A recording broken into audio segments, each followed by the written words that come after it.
Okay, so this problem here was ranked one of the hardest problems on the SAT over the last several years. And you can see that we have a nested square root where we have the square root of x plus the square root of x plus the square root of x and so on, right? That goes on to infinity. So I'm looking at this part here, right?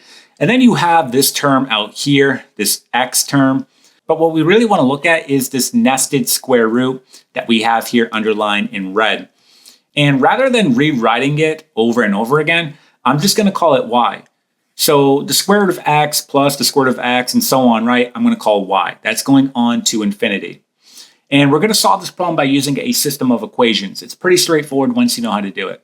And so what you want to do is the following. You want to isolate your nested square roots, or in other words, you want to isolate this y term, okay? So first, we're going to go ahead and move over this x term. And so again, I'm going to rewrite everything in terms of y now. That way I don't have to keep rewriting this. So you're going to have y is equal to 441 minus x, okay? So again, y is representing those nested square roots. So here's one equation. We actually want to form another equation, and that's going to be pretty straightforward to do because if I take the square root of the left-hand side, so if I do this here, okay, what's changing? Well, what's going to end up happening? I'm going to return these nested square roots because it's going on to infinity, right? So if I take the square root on the left-hand side, I'm essentially just going to return this part right here, right? Because again, it's going on to infinity. So if I take one more square root there, it's not going to change anything. But remember, what you do to one side, you have to do to the other side. So I also have to take the square root on this side here. All right, so again, by me taking the square root on the left-hand side, it essentially returns what I have here. Okay, so in other words, I'm going to have y again. And so when you take the square root of 441, you get 21.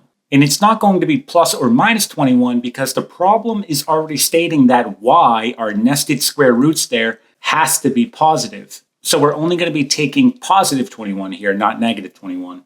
So now you have another equation. You can write y is equal to 21.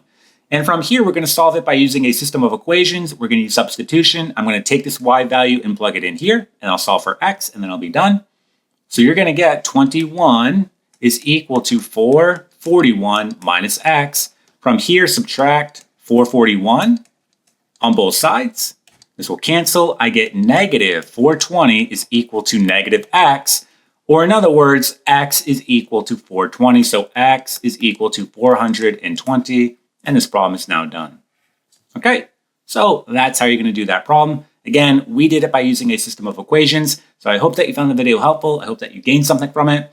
If the video did in fact help you, if you could just go ahead and give it a thumbs up, that'd be greatly appreciated. Also, make sure you subscribe. That way you get more math videos in the future, and I'll see you in the next one.